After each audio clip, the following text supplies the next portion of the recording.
This week, now that we've finished reading Kirby's Eternals series from the 70s, Emmet and I jump into the 2021 movie. Now that I actually know something about Eternals comics, I have some idea of what the movie was working from, although so much was changed that it doesn't matter that much. Reportedly, many of the creative staff on the movie weren't even familiar with the comics. But join us as we compare the original version to what made it to film, critique it as a film, and discuss why a sequel has become unlikely. First, Deconstructing Comics is now on Blue Sky. Look us up at Decon Comics. This is Tim. This is Emmet. And this is Deconstructing Comics.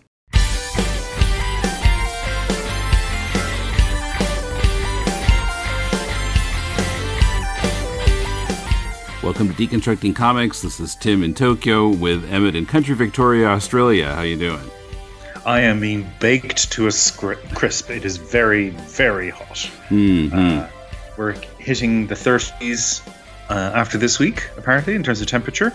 And I was telling somebody yesterday that back home, if the temps hit like 15, oh, lads, it's getting a bit hot. In Ireland, yeah. Oh, I think I need to get the shorts out. It's pretty bad for me. I should not be in this country. It's fairly cold here. I don't know. I tend to look at the American in me. I'm still looking at temperatures in Fahrenheit on my phone, but yeah, it's maybe 5 or 6 centigrade, I guess. Okay, that's pretty cold. So, and that's a daytime temperature. So, it started getting below freezing at night. So, anyway, if you've been listening to us for a while, you know we've been going through all the Jack Kirby 70s comics, and we spend a number of episodes going through the Eternals. Mm-hmm. And again, the topic of the 2021 MCU Eternals movie came up. Now, we haven't read, I haven't read any of the non-Kirby Eternals comics. I guess you've read some of them. Yes, I've made mention of Issa Ribic and Kieran Gillen's run a couple of times now. I tried reading Neil Gaiman's stuff and I found it very boring, so I can't commend that one. But so, admittedly, we're kind of leaving out the intermediate steps between Kirby in 1976 and 77 and this movie, but we're just kind of, my goal here is just kind of comparing them. Now, it sounds like you've got a lot of film criticism stored up in your notes, so we'll get into that too. So I thought it'd be good to start positive. So what did we like about this movie, or did you like anything? I liked a few things. I have done a bit of a Reddit deep dive on this because I was curious about what people were saying about this movie. And particularly now because I think news has been confirmed, or there has been news to the effect that there's not going to be an Eternals 2. There's not going to be a sequel. Yeah, I did some looking into that. I've got that at the end of my notes. So okay, so usually when something like that happens, you'll get certain characters coming out of the woodwork saying, "Oh, I really like that one, though. Oh, actually, it wasn't that bad. Oh, I really wish we could find out what happened to the characters next." You know, people like that. Okay. Mm-hmm. And there was one thing that they said that I agreed with, which is, I really liked Makari's use of speed in her fight scenes. Yeah, that was good. I like that. End of sentence. No, I liked. There's a couple of things I liked. There is the character Karun Patel. Yeah, the valet to Kingo. Yeah, who we sort of. He's sort of in a similar role to our would-be academic from the Kirby run. Similar sort of, I can't believe what I'm seeing, Lovely character, really interesting, very funny, great comic timing. Suitably the most human character in the movie. He sort of represents humanity. and I thought he brought a lot to the role, and I thought he was great. He was just a breath of fresh air in some scenes that were a bit stiff. I thought he was very good. I'm edging into criticism. Yeah, so I had Karun on my list too, and Kingo. I mean, Kumail Nanjiani has a lot of funny lines. He's got some lines. Those were the parts that I enjoyed the most. Also, Gemma Chan is gorgeous, but that's not a commentary on the movie. Unfortunately, that doesn't actually help us. And unfortunately, her character is certainly not Kirby's version of Cersei. She is not. She's much more blah. Both a love triangle? She's not even the later comic sexpot version. She's just kind of there. No. But she's saddled with both a love triangle and also being made unnecessarily maternal. Like she's this sort of, oh, what can I do? I'm the mother figure to these characters all of a sudden. Yeah, she's suddenly the leader. Didn't expect to be. Yeah, and she interprets that as being looking sad all the time, or that. Okay, well, let's not pile on Gemma Chan. I think there's something else going on there, but we'll get to that. In terms of performances as well, I do think we should mention Brian Tyree Henry, who plays Phaestus, and Barry Keoghan, who plays Druig. I thought whenever they were on screen, whenever they were doing something, I was engaged. There was actual connection with these actors. There was charisma. There was a sort of magnetic stage presence happening. I felt connected to the characters. I felt connected to what they cared about.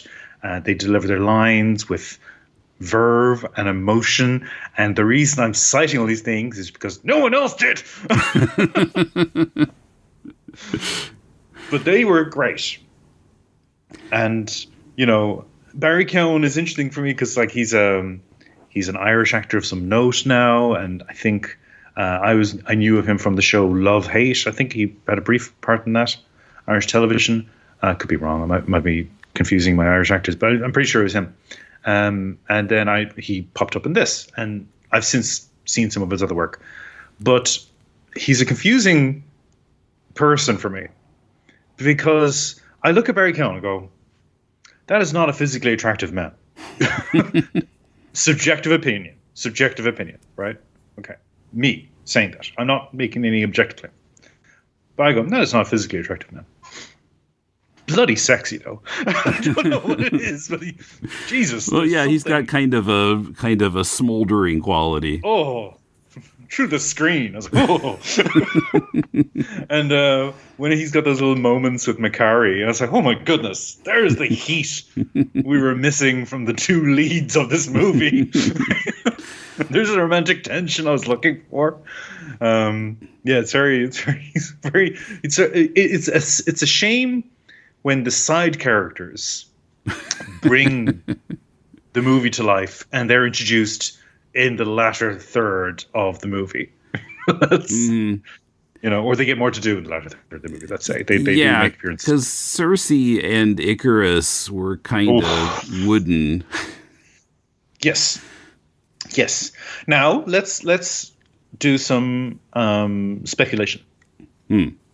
Because the Kieran Gillen, Esad Ribic Eternals run also introduces this idea, and I don't know if it's in other adaptations. I haven't read as widely as some. But there's this suggestion that the Eternals are synthetic. Like they are, humanoids who are artificially created and generated and replicable. You can make multiple copies of them. That is in the Gillen run. And that appears here too. And I don't know, it's a chicken and egg question. I don't know which came first. I don't know whether Gillen got the note to say this is the direction we're going with the movies. I don't know. I don't know what happened there. But I wonder if when these actors got the script, did somebody tell them, now remember, you're a robot.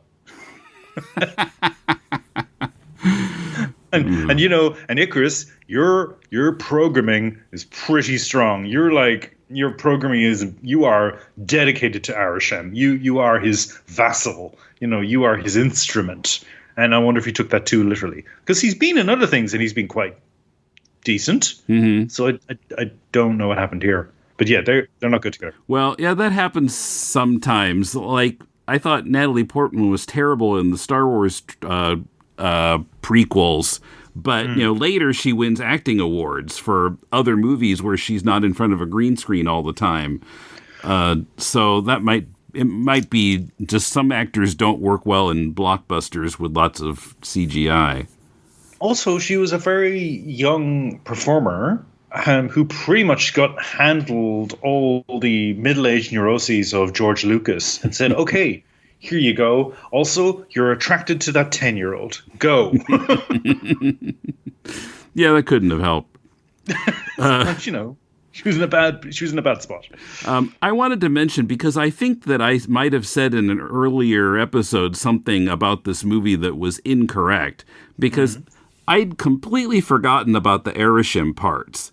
My only memory of Celestials in this movie was the one that they kill. And got it. The hand and the head sticking out. And by the way, that is, I've always thought that's pretty spectacular shot there with the ocean and the Celestial sticking out. I thought that was well done. But yeah, we do have Arishem in here, and he's not dead, and he talks a lot, and his head doesn't look so much like a kerosene heater like the one in the Kirby comics. No, it looks like a gas fire,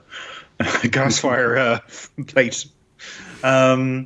Yes, so let's talk about Tiamat quickly. So Tiamat is stillborn, and in the moment of Tiamat's death, is frozen within the Earth's crust, and you've just got this hand, and you've got the the breaching of a skull, and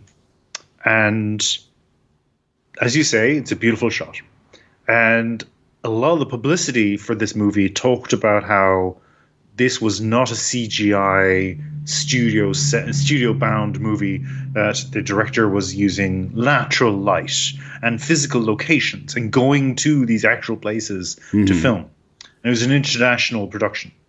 And you see all of that coming to a head, pardon the pun, with the killing of Tiamat.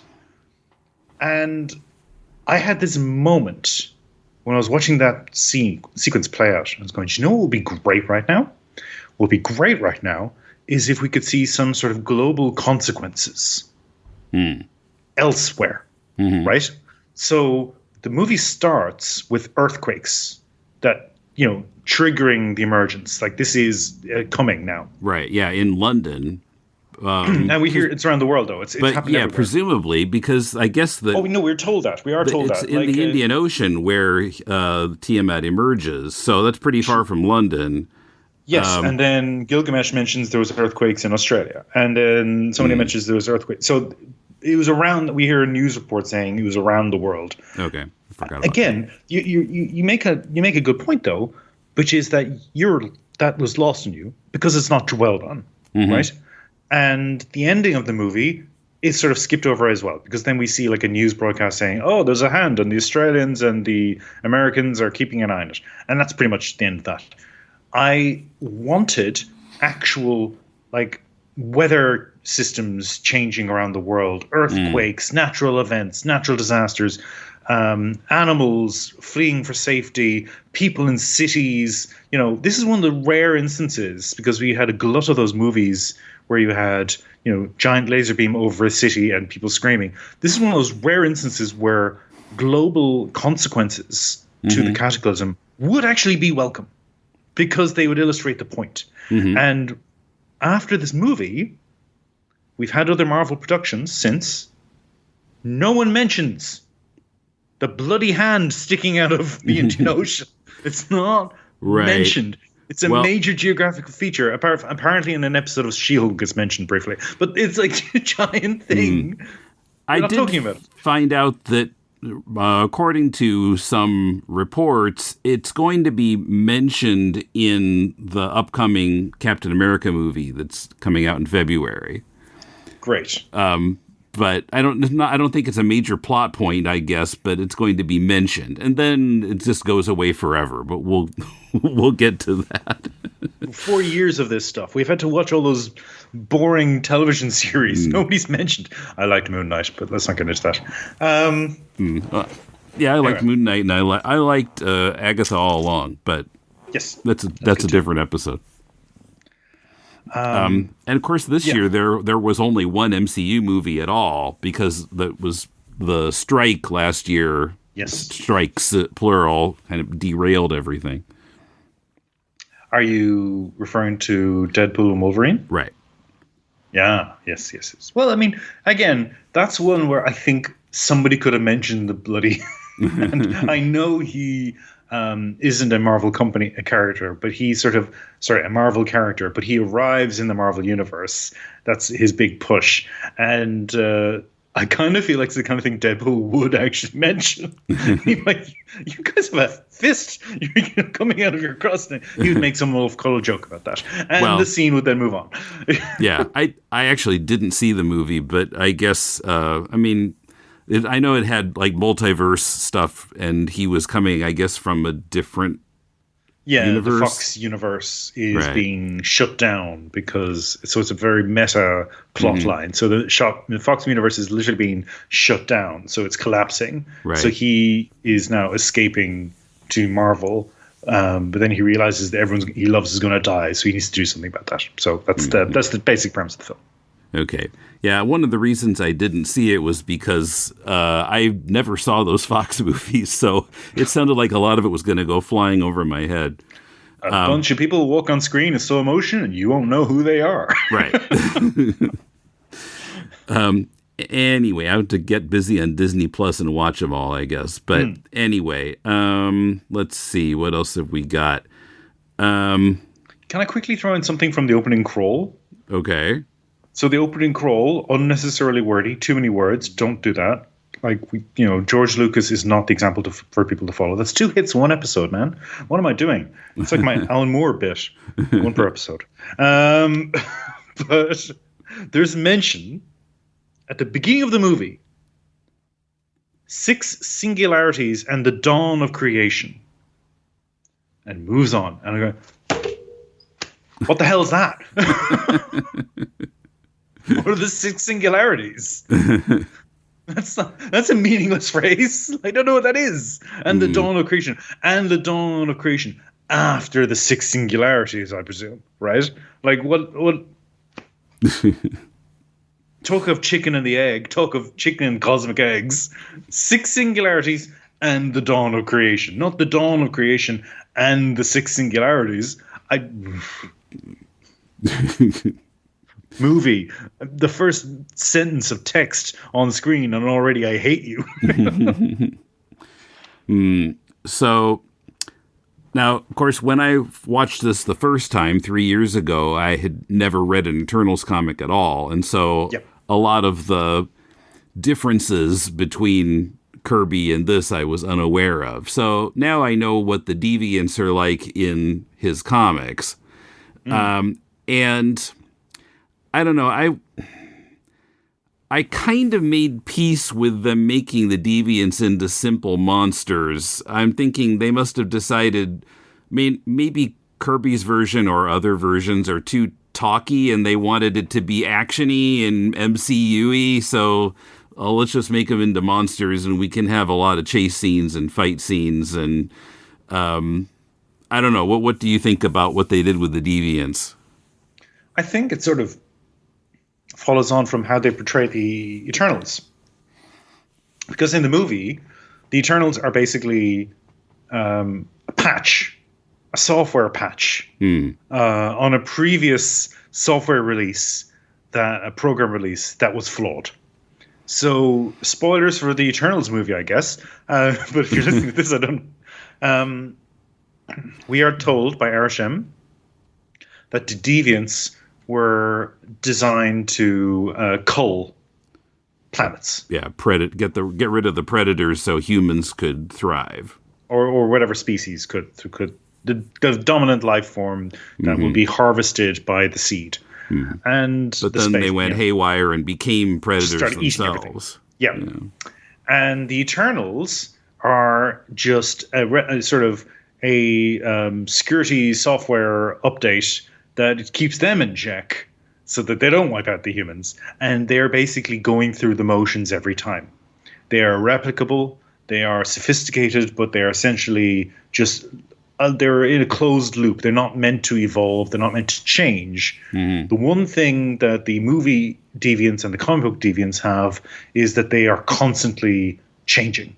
That the deviants in the comic books are like multifarious. There's all different kinds of them. There's different species of deviant, and they focus on different traits. And Kirby's sort of talking about that in a way that maybe some people are uncomfortable with because they assume there's some sort of race science to it. But that's where that went. They stripped all that out. They took away all the personality. They took away all the culture. They took away the fact that they were a civilization, and they just made them shifting blobs of CGI that actually on screen, bearing in mind what we learn about them later, sort of suggests, they're there to sort of, they're like a rough draft of a creature. There's not a lot of times being put to make them visually distinct. They're just like a bunch of wires and veins and musculature and then jaws, and they just let them loose. And then poor Crow, only develops a personality by sucking it from other people. That's where it gets his brain from. Well, and I don't think they ever... Now, I watched this with subtitles on, and the subtitles did tell me he was Crow, but I don't think his name was ever spoken in the movie, was it?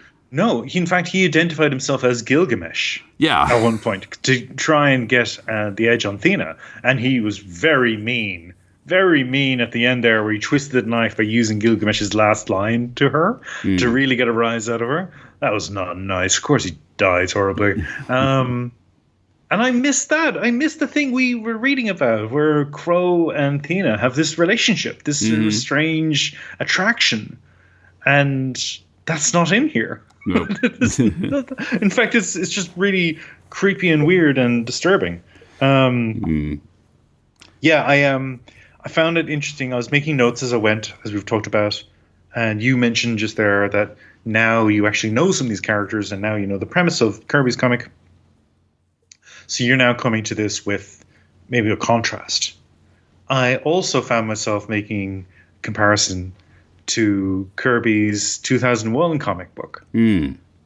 Particularly the Mesopotamia sequence at the beginning, where you have this sort of monolith-like structure of the domo, and then you have the Eternals like walking the humans through culture and how to fashion weapons and how to fashion tools and how to perform agriculture. And I was like, oh, this is Kirby's other work, sort of sneakily making it into this movie, because he sort of expanded on that a lot than the Kubrick film. Yeah, so I still think that the problem with both the comic and the movie, but more with the movie than the comic, is that there are too many characters. All right. And so in the movie, it's a bigger problem because they're all together at the same time. And so I didn't feel like... You mentioned a couple of them who... At least the actors are good and we get to know them a little bit, but I still didn't feel like I got to know really any of them well enough to care what was going on. And it was just like event, and sometimes not enough explanation of what was going on. There's so much they tried to cram in this movie. Yeah, I cited Brian Tyler, Tyree Henry, and Barry Cohen because I feel like those actors made those scenes where they're on screen work despite the dialogue they were given. So I'll give you an example. At the very end of the movie, when Sprite does her whole sort of attack on Cersei and gives that big speech about how she's trapped in this body and how much she suffered. And then Drew just hits over the head with a rock. And Barry Cohen comes on camera and says, yeah, it's very moving. Anyway, yeah, can you sort that out? Can you over there? And I was like, oh, beautiful. Terrible line. Like, really stupid moment. But he actually makes it work. He just comes on screen. Just all right, yeah, look, can you deal with that? And then at the end of the movie, did you stay for the credits? I skipped the credits to the post-credit scene. All right, yeah, the scenes. So when we meet Star Fox, Eros, for the first time. Yeah. And again, Barry and comes probably there. the last time. Exactly. Oh, thank God. And Barry comes there and he just says, anyway, who are you? It's just like, yes, who are you? Get to the point here. What are you doing? These are moments when the film comes briefly alive because the performer is bringing personality into it, and the movie doesn't have that. It's threadbare. Like the actual emotions of the characters don't make sense to me. Cersei does not make sense to me. Icarus kind of makes sense, and if we here's my pitch, because everything's trying to be Watchmen. There's your other one per episode. 2 per episode. Where there's a murder mystery, right? So this movie is centered on a murder mystery. What happened to Ajax? And then there's this reveal.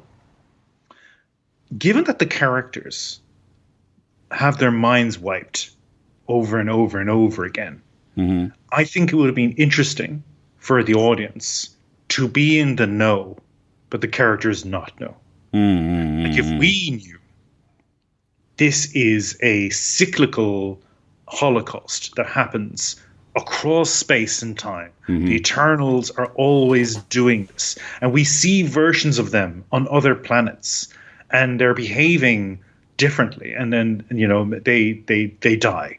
And then we see Icarus kill Ajax from the jump. And then the rest of the movie, he's pretending or he's hiding what he's done from the other characters. Or maybe they go through mind wipe and he doesn't even remember that he killed her. That would be interesting. Or but I want a sort of pantomime, he's behind you moment. Like we know he's up to no good. Like that's a shocking beginning to the movie, that these characters have died and been reborn and died and been reborn over and over and over again. And we understand that immediately about them. We know what they are. And then we see them in this version and they don't know that. And they are trying to live their lives because Ajax is tired of it all. And then Icarus kills her for that. And we're going, oh, you bastard. They better catch him. Right? It's like the beginning of an episode of Columbo. We know who the killer is. Columbo doesn't. And we're waiting for Columbo to figure it out. And that's kind of what I wanted from this movie. When they find Ajax's body in South Dakota, and Icarus's line is, "It was a deviant." I thought, straight away. Well, you mean Ajax was a deviant? No. Yeah. I mean, like, yeah, he means the killer. She should have said she was killed by a deviant. I get you. Yeah. I think, and that for an audience as well, that moment kind of works. Because we've just seen the deviants are hunting them in London. So you find a dead Ajax. You go, oh, a deviant did that. Right. But like having watched it the second time, it's such a, he just, oh, yeah. And then the previous bit where his would-be lover comes to him with, this happens afterwards. She says she's chosen. She receives the connection to Arishem, and he's clearly not taking it well. And then he talks about Mad Weary. Right. Like, so big jump. Coming up, the TV on the radio problem, Unimind abuse by the film's writers, and I bring up the dreaded W word. Oops. First, I'd like to thank our patrons for helping to keep the show going. You can pitch in by pledging at least $2 a month at patreon.com/deconcomics.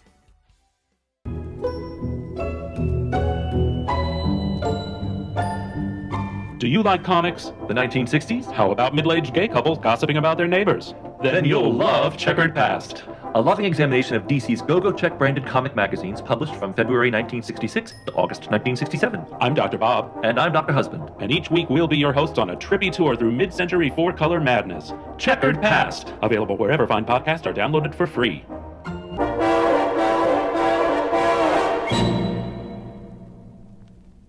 So I feel like this movie kind of suffers from the TV on the radio problem. Do you know the band TV on the radio?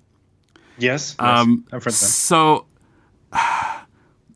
one of their albums, I was listening to it, and I thought, the vocalists didn't sing very clearly. But then I'd look at the lyrics, and there'd be all these like puns and stuff in it, and like unknown words, and I'm like, even if he sung super clearly, I wouldn't be able to understand what he was talking about.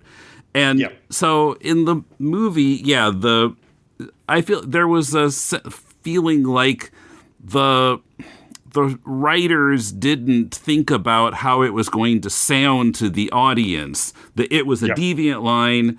The Mod Weary, which is a post Kirby invention. Yes. But not having read those comics, I didn't know what it was. And when I heard them say it, I'm like, I can't envision how this is spelled or anything. I don't know what you just said.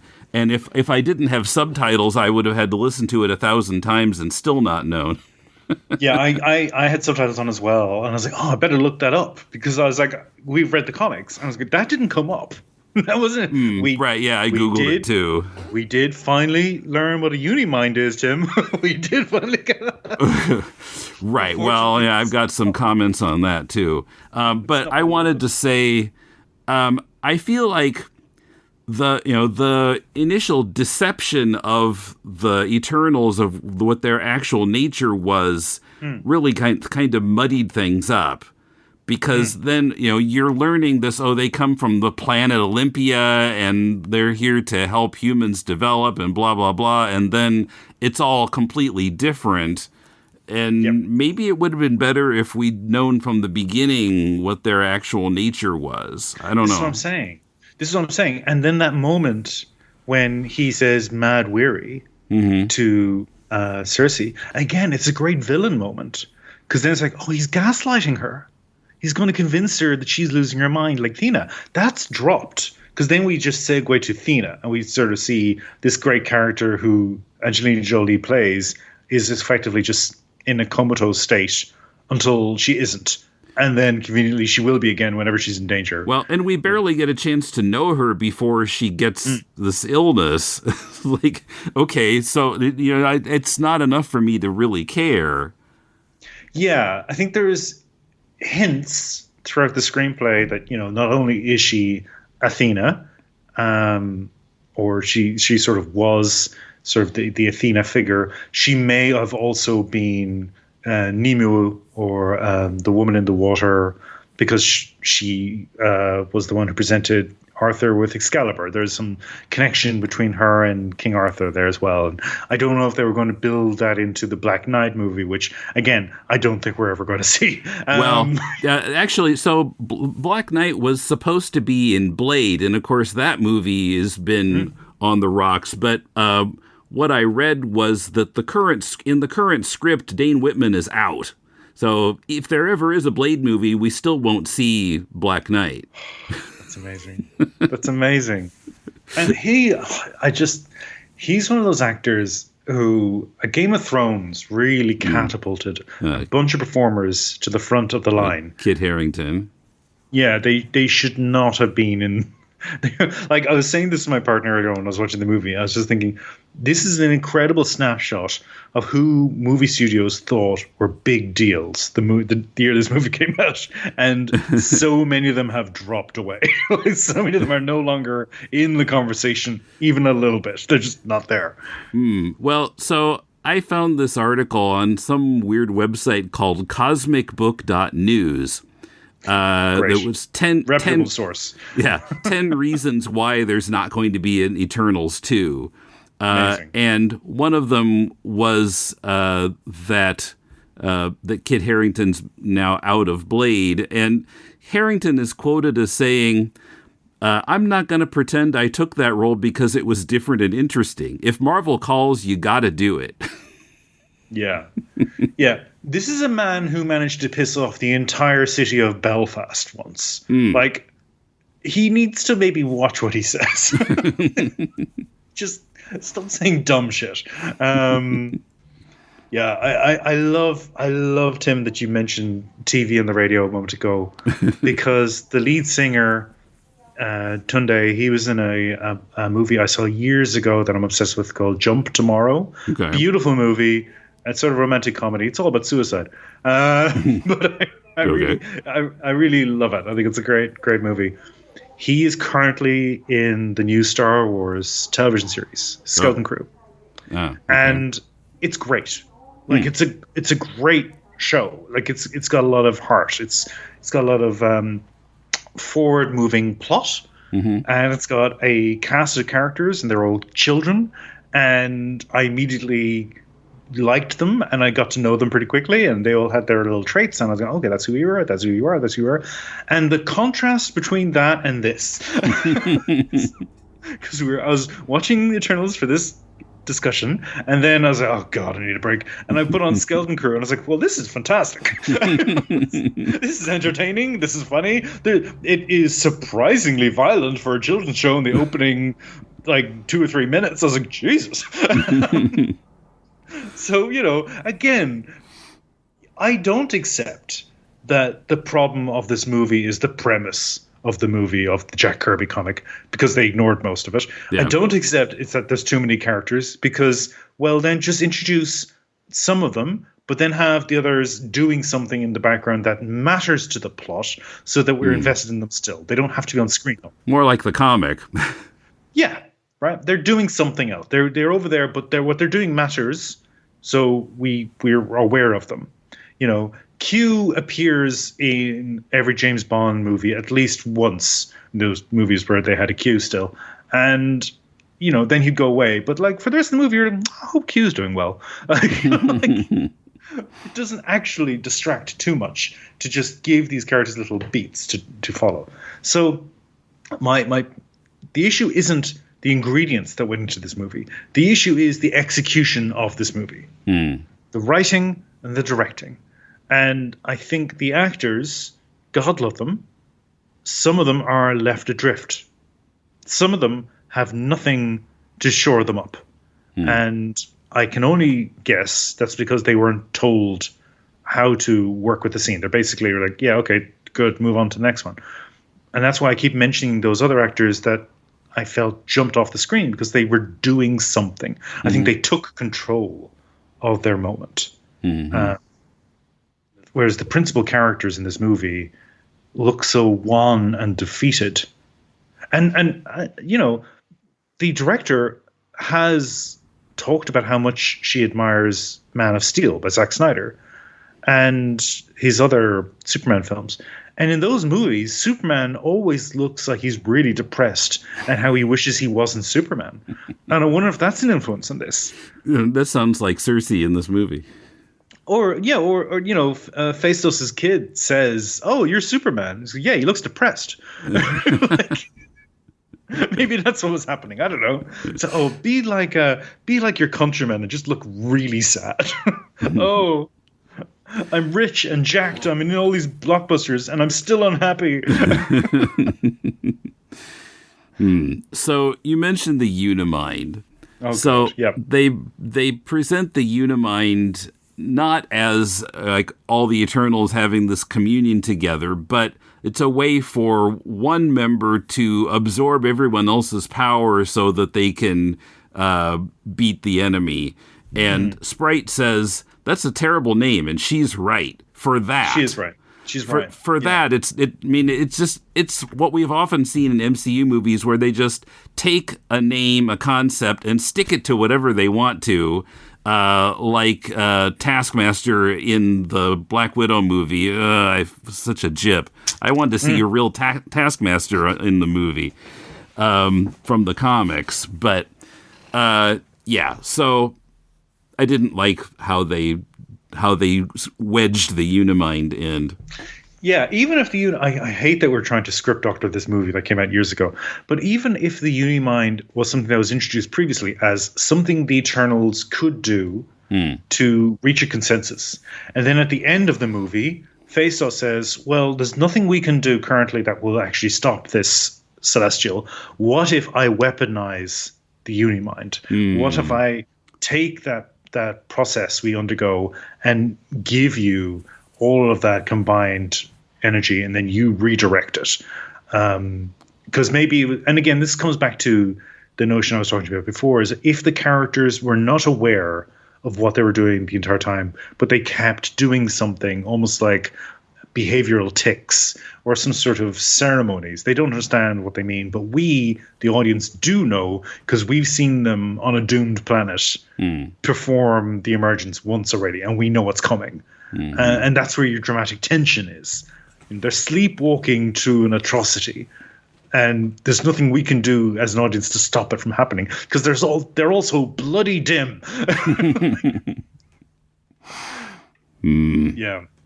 Because we have the moment when Cersei visits the museum, and she says, "Sorry, I'm late, Charles."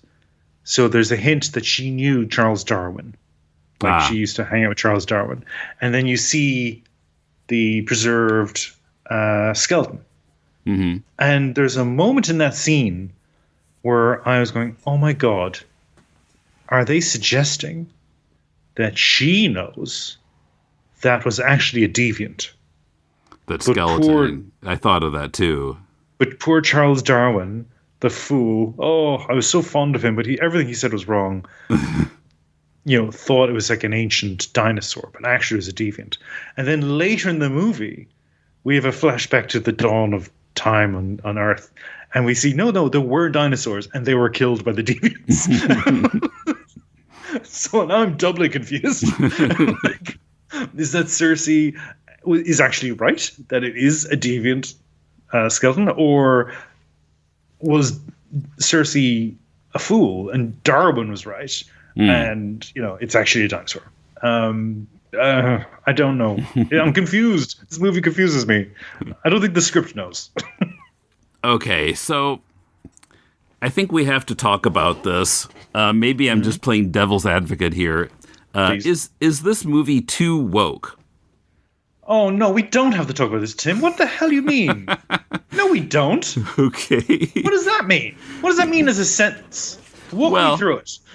Okay. Well, there's so much like gender swapping and making the Eternals much more diverse. And to some extent, I think that's necessary in this day and age. But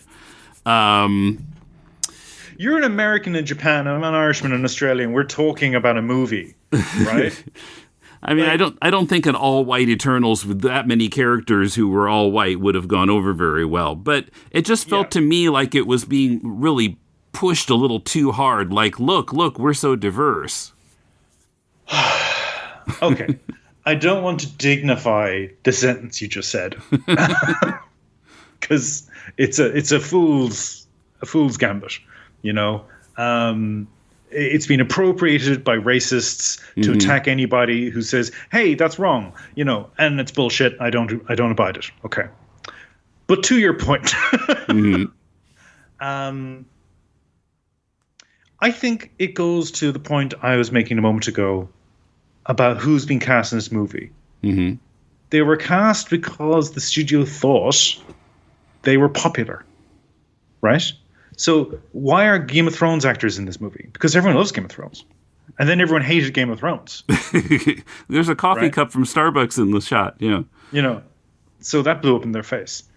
My point is, it's not just about a forced politically correct quota.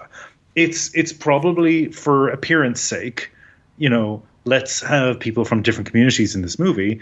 And also, it's probably for the international market. Let's make a movie which has people from all these different countries. That's certainly true. Because we're selling to these countries. Right. Yeah. So that's not in any way politically progressive at all. That is, hey, we like money. Right? So let's make that distinction. Okay. Because I'm sick of this, and I don't want to give time to it. What I want to give time to is, why the hell would you bring up Thanos? Yeah, he Because comes. that's a can of worms this movie does not address. Well, yeah. There's discussion of like why the Eternals weren't involved in the fight Yes. against Thanos. Yeah. Yeah. So the premise of the movie, we learn, is that they're meant to allow humanity to grow to an exponential rate, facilitate that, so that they can be these sentient minds can be harvested. Okay, and Thanos wiped out half of the galaxy's population, and then the humans defeated him, and then that half got restored, and Ajax decides, do you know what? I actually think these humans are deserve a chance because they've allowed the project that we're working on to proceed. The emergence had been postponed, and they've brought it back on schedule. I feel it's unfair that if they hadn't been here, this wouldn't have happened, right? That's the logic of the movie. The example they give is Thanos. And the rule we're given is Eternals won't interfere with history unless deviants are involved. Thanos is a deviant. In the comic books. He is of I think they call it a deviant strain because, Star Fox and Thanos are a different branch to the Eternals. Like they're a separate family. Okay. Now, when did this happen in the comics? I wasn't aware of this. Do you know, this is probably Roy Thomas again, but yes, they're all connected. Okay, so that's why Star Fox claims to be an Eternal. Yeah. Okay. Yeah, he's a separate. They're Titans, but they're related. Actually, do you know what? It may actually be, Englehart who came up with that cannon welding. I'm not sure because it sort of came up in the Avengers run he did. But yeah, so now you've introduced something where those annoying nerds in the audience watching this, like myself, are saying, "But Thanos is a digit," But you've also introduced this other consideration, which is you're saying there's a hard rule that we don't interfere unless humanity is at risk of extinction. Atomic warfare is a genuine risk of human extinction. And there's a whole scene where Fez says, "Oh, I should have done something about Japan." Or I shouldn't have helped humans with technology because they built up to making nuclear weapons and yeah. I mean, you would think in that case maybe the Celestials would have stopped them from doing that before it got to that point. Well, the Celestials have given the Eternals this job, so it's the Eternals' gig. Is what they should be doing. So that's where Ajax should have activated them all and go, guys, we need to get the gang back together. We need to stop this. We need to get out to Los Alamos and we need to stop this bomb test because these crazy monkeys with neuroses have just invented a world killer. We need to nip this in the bud straight away. We need to stop acts of mass genocide in Europe. The Germans have decided to wipe out Jews and queer people and people of Romani extraction. We need to sort this out. The Eternals should be marching the front line of World War II, is what I'm saying. And the film explicitly brings these topics up, and this is, but we couldn't do anything about it. And you're going, yeah, you bloody could have. You were here. So in the comic book, there is the idea that Ajax gets locked in that tomb for the 50-year judgment. That's, so I kind of feel, again, here's my more script doctoring. If the Eternals had been locked away for this period of judgment, this has already commenced. And I don't know, Druig messed with the mechanics at all, and he escaped. So he's out in the world, but everybody else is stuck in this vault, and that's how they emerge eventually. And they're like, "What? There's been nuclear warfare. There is genocide. They're capable of space flight now. Oh God, we would have put a stop to so many of these things, And that there's your plot. You know, there's your why didn't they stop it? They were in a vault. Couldn't get out. You know, they were waiting for Arishem to make up his mind. And then you've got this sudden timeline of do we save humanity or do we let the Celestials judge them? You know, because that's a delayed. That comes back at the end of the movie because Arishem's like, oh, I'm going to go away and reflect on what you tell me, and then I'm going to judge humanity. Yeah. Whereas Kirby starts with that. Right. Yeah, he rocks up and he's going to judge humanity. You got 50 years to sort your stuff out. But apparently, we're never going to hear what his verdict is. It's a bit like the original comic book series in that way, isn't it? Well, it's only right and proper that it also got cancelled. Right, yeah, that was going to be my point exactly, that in the grand tradition of Eternals comic series, the film series also got canceled. And of course, the number one reason for that is that the box office was disappointing. Now, sure. I guess I saw in one article I looked at, apparently there was a COVID uptick right at the time when the movie came out. That couldn't have helped anything. But also, like, the Rotten Tomato scores are kind of low and so forth. And Bob Iger at Disney reportedly thinks that Eternals 2 would be a guaranteed flop. Well, and thanks. Disney only wants guaranteed hits. So Bob Iger, a man who famously never makes a wrong decision. So that's why now they're focusing on Captain America and some kind of Avengers team. I saw something that Chris Evans is coming back. Sure. And of course, they're going to have X-Men movies here in a few years. Fantastic Four as well, which is like a sort of palate cleanser because it's set in a different kind of Earth. So it's a more sort of Incredibles style. It's ironic that Incredibles was a better version of Fantastic Four, and now Fantastic Four is trying to be the Incredibles. But yeah, it's sort of like a different world. So it's more upbeat, more optimistic, maybe. Yeah. So, so I don't think we're going to see Eternals. We're not going to see Dane Whitman either. So that's all just no big loss off the table. I'm not too worried about it. Well, I mean, I watching the movie again at the end, I was kind of curious what was going to happen next, but oh well. Something disappointing. I was listening to the episode you dropped where we talked about the end of the Eternals comic book, and there was this bit where I go on and on about early Marvel. There's always like the upstanding brother or cousin in this case, and this sort of conniving, sneaky other sibling or relation. Yeah, Loki and so forth. Yeah, the royal intrigues that he would sort of reinterpret through these science fiction or superhero trappings. And I found it very funny that in this movie, Icarus is a villain. He is a genocidal villain. He is willing for humanity to die in some sort of trumped up trolley problem of cosmic, cosmic justice. And Druig is kind of a good guy. Yes, he's kind of a tolerant dictator. Like, he's not a nice person, and he is his initial instinct is to control people, which is not good in the big larger scheme of things. But he does seem to actually care about what's happening. Very different from the Druig we saw in those last couple issues. Yeah, and he's emotional, and he's sort of he bites the Eternals' head off when they come to deliver him the news. And he's like, well, you've just told me my entire life is a lie. Piss off. It's like, again, relatable. So I found that interesting that they completely flipped that dynamic. Yeah. Anything else you wanted to hit here?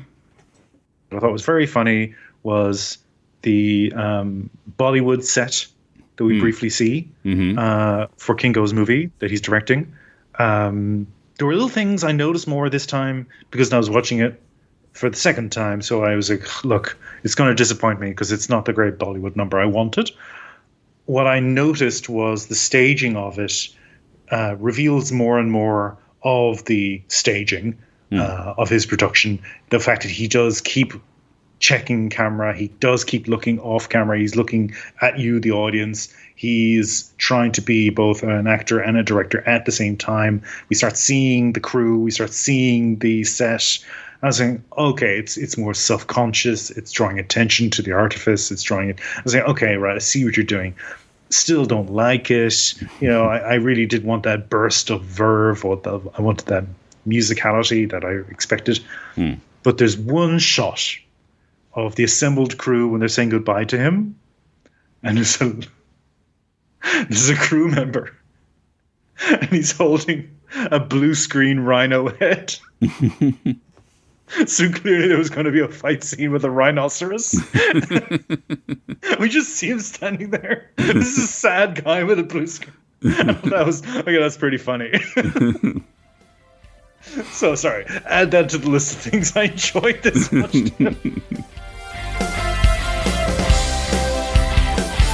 The Eternals film is streaming on Disney Plus, and apparently nowhere else. Thanks to our patrons for supporting Deconstructing Comics, Critiquing Comics, and our other podcasts. To join them, go to patreon.com/deconcomics. Patrons get access to podcasts about the early years of The Amazing Spider-Man, Jim Starlin's run on Captain Marvel, and now Silver Age Batman. But you can only hear these shows if you pledge at least $4 a month. At the $2 level and up, my brother Paul and I discuss Batman 66 in our Bat Bits podcast. Check it out at patreon.com/deconcomics. At deconstructingcomics.com, you can connect to us on X, Facebook, YouTube, and now Blue Sky. Follow the link to shop at Amazon to support the show, and find links to subscribe to the podcast. You can comment on any episode on our site, drop us a line at mail@deconstructingcomics.com, or talk to us. Click the Leave a Voicemail link on the left sidebar of our site. Are you making a comic? Send it to us and we'll do a Critiquing Comics episode about it. Our theme is by J.B. Anderton. Next week, what was the final episode of our former Patreon show, Tim Catches Up with the MCU. Mulele and I, back in March 2020, review Spider-Man Far From Home. Till then, this is Tim, and thanks for listening to Deconstructing Comics.